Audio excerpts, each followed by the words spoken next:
Shalom. First and foremost, I want to start off by giving all praises, honor, and glory to Yahweh, Bahashem, Yahweh Shai, Bahashem, Hakudash. Double honors unto the apostles and the elders of the great millstone taught us his truth. Shalom also to the Akim pushing his word in sincerity and in truth, and to the speckled bird across the four corners of the world, and to the few sisters who are listening. To you I say Shalom.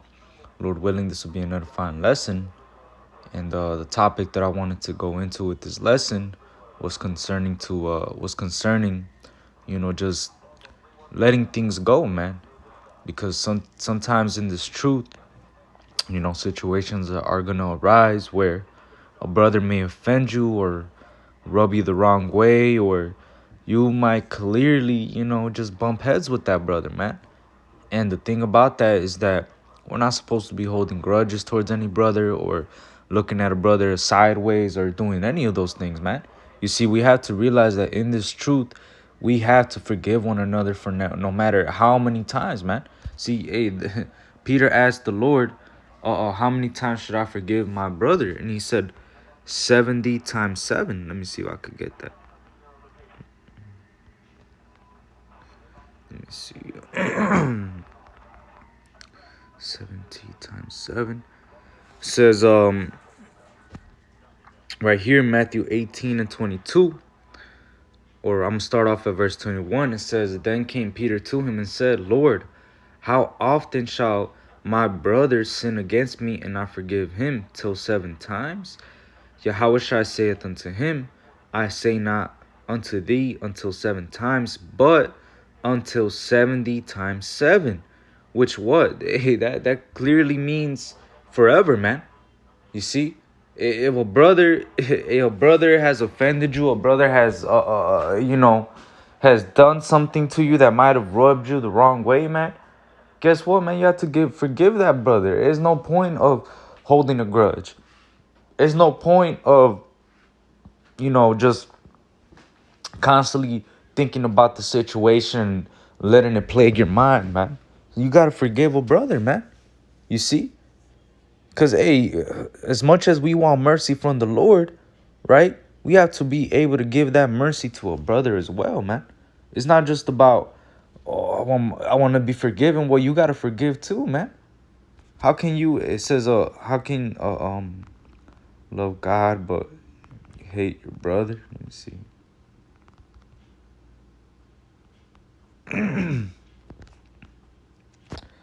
This is 1 John.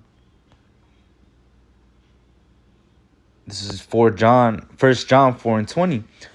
If a man say, I love God, and hateth his brother, he is a liar.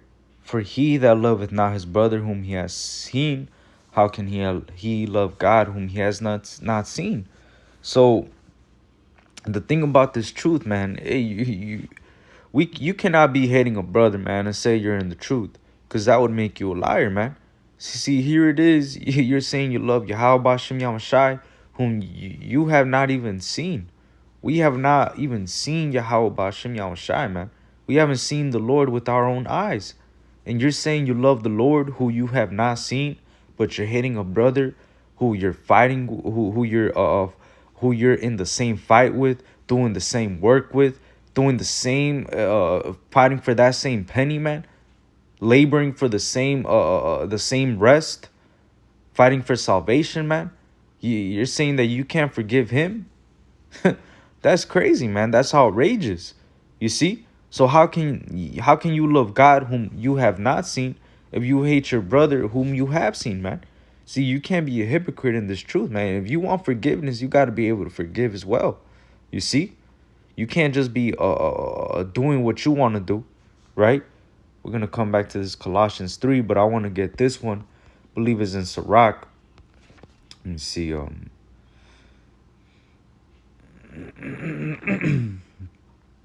This is Sirach 28 and 2. It says, forgive thy neighbor the hurt that he has done unto thee, so shall thy sins also be forgiven when thou prayest. So we're supposed to forgive our neighbors, man. We're not supposed to, we're not supposed to be holding grudges against a brother just because, what, he offended you? How many times have we offended Yahweh Bashim Yahushai by going off, man? How many times have we offended the Lord and we didn't even know? And he forgave us, man. We're still in the truth, right? We're still fighting for that penny. We still got the spirit on us, right? You see, hey, every day that we wake up, hey, that's a chance to what? To forgive a brother, to be more brotherly, man. To really just lock into the spirit and let it go, man. It's no point of constantly, just holding a grudge against a brother. That's going off, man. It says one man beareth hatred against another, and does he seek pardon from the Lord? He showeth no mercy to a man which is like himself, and does he ask forgiveness of his own sins?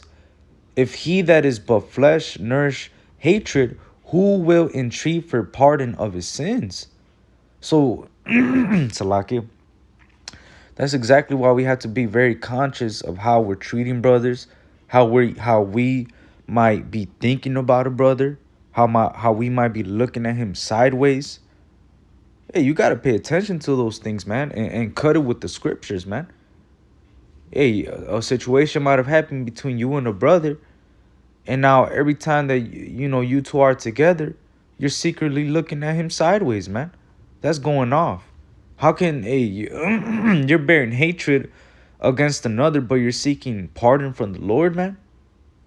Just think about that. That's bugged out. And also, it's against our law. This is Leviticus 19 and 18. Thou shalt not avenge, nor bear any grudge against the children of thy people, but thou shalt love thy neighbor as thyself. I am the Lord.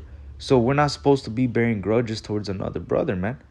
You see? And right here, verse 17, Salakia, it says, verse 17, thou shalt not hate thy brother in thine heart.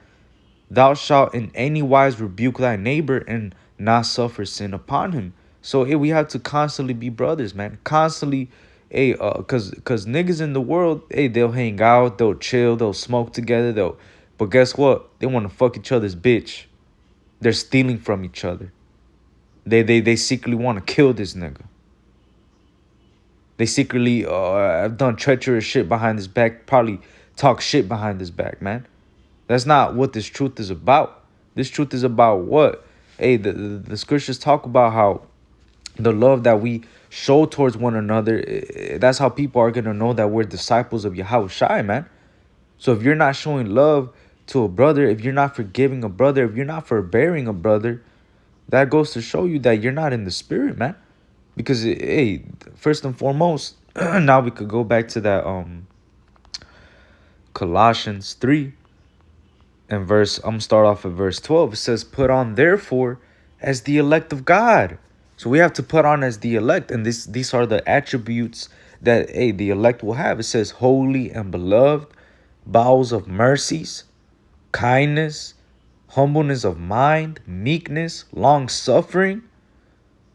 You see, somebody that's are not being forgiving towards a brother, guess what? They don't have the bowels of mercy. They don't have kindness. They don't have the meekness to restore. The scriptures talk about, if a man be taken in a spiritual fault, restore him in the spirit of meekness, man. If a brother offends you or he's fucking up or doing something, guess what, man? You're supposed to restore that brother in the spirit of meekness, not be fucking looking at him sideways or holding a grudge against him for whatever happened between you and that brother in the past, man. It says, verse 13, forbearing one another and forgiving one another. You see? If any man have a quarrel against any, meaning a problem, even as Hamashiach forgave you, so also do ye. So just as Yahushua forgave us, man, we also got to forgive brothers. You see? You got to really let it go, man. Some things really aren't... some things are really just some little earthly fucking childish ass fucking fleshly human little bogus ass shit, man. It's not even important like that, man. If we really get down to the nitty gritty, man. A lot of brothers that be getting offended, it be some little stupid shit, man. And you just gotta let it fucking go. You see? Stop getting in your emotions so much, man. And stop looking at brothers sideways. If you're looking at brothers sideways, guess what, man? The Lord sees that in your heart. All right? You're not supposed to be bearing hatred against another brother, man.